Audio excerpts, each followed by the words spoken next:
Bonjour à tous, je suis ravie d'être là. Camille Etez, présidente de la société Célescreen, et nous développons une nouvelle méthode pour évaluer la toxicité des molécules à visée de l'industrie cosmétique.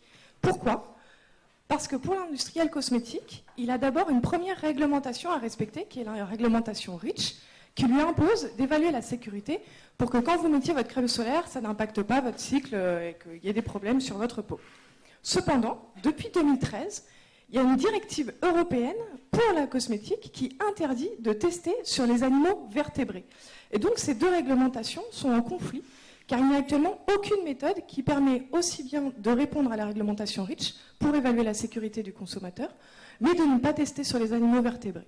Et c'est pourquoi nous avons développé Célescreen, qui optimise le potentiel d'un verre, le verre C Elegance, qui est fortement reconnu pour son homologie avec l'homme, mais qui n'était pas utilisé jusqu'à maintenant, car il n'absorbe que 5% des molécules. En d'autres termes, il ne mange que ce qu'il aime. Mais grâce à notre technologie, on lui fait manger tout ce qu'on veut et on passe à un taux d'absorption de près de 100%. En effet, quand on va recevoir la molécule que vous voyez en 1 ici, nous allons l'encapsuler dans une coque en 2, et c'est cette coque qui va leurrer le verre et lui faire croire qu'il mange sa nourriture favorite. Et c'est comme ça qu'on en fait un modèle optimal d'évaluation de la toxicité. On met ensuite l'ensemble sur les plaques de verre, et puis au bout de 3 à 5 jours, on va pouvoir regarder la toxicité et rendre à l'industriel un rapport d'étude pour lui dire « oui, vous pouvez utiliser votre molécule » ou « non, elle est toxique, ne l'utilisez pas ». Cette innovation est brevetée, c'est un brevet qui appartient à la PHP, qui couvre 5 zones géographiques et pour lequel nous avons une licence exclusive d'exploitation. Célescreen, c'est donc une technologie qui s'attaque à un marché qui est en forte demande et en forte attente. Puisque, en effet, comme je vous l'ai dit, depuis 2013, il y a une réglementation qui interdit les tests sur les animaux vertébrés, et c'est plus de 34 000 molécules qui ont été perdues, faute de pouvoir les tester pour en évaluer la toxicité.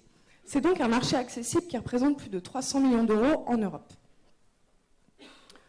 Célescreen, on développe donc une plateforme d'évaluation de la toxicité afin de fournir un rapport d'étude à l'industriel pour savoir si oui ou non il peut utiliser sa molécule.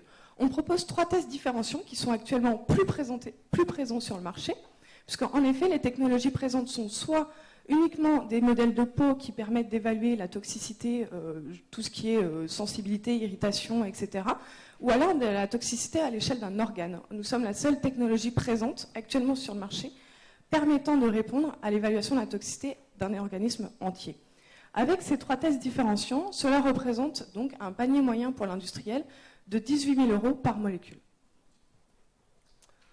Pour porter ce projet, on a une équipe complémentaire, surmotivée. J'ai 2 associés, Philippe Ménivet, qui est l'inventeur de la technologie et chercheur au sein de la PHP, Maxime, ici présent, qui est notre business développeur, et Caroline, là-bas, qui est aussi aujourd'hui présente, qui s'occupe de l'optimisation de notre plateforme, de la mise en place des protocoles.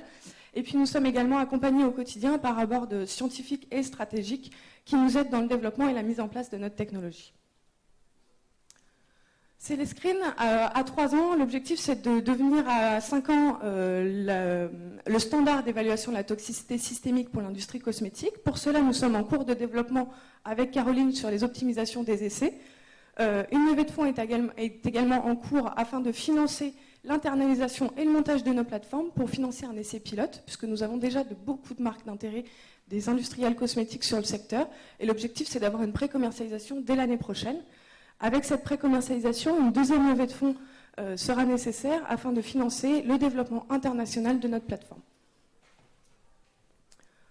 Comme vous le voyez ici, donc on a la première phase pilote, puis la commercialisation à l'échelle française et enfin la commercialisation à l'échelle européenne avec un break-even dès la 2e année de commercialisation. Enfin, un petit peu plus de détails sur les chiffres. Donc, on a une première levée de fonds qui est nécessaire pour financer les essais pilotes, avec un levier bancaire actuellement en discussion avec la BNP ici présent, pour financer du matériel pour notre plateforme et investir dans nos laboratoires. Une 2e levée de fonds nécessaire à hauteur d'1 million d'euros pour financer l'industrialisation et le lancement commercial de notre plateforme. Je vous remercie à tous pour votre attention et Maxime et moi-même serons ravis de répondre à vos questions.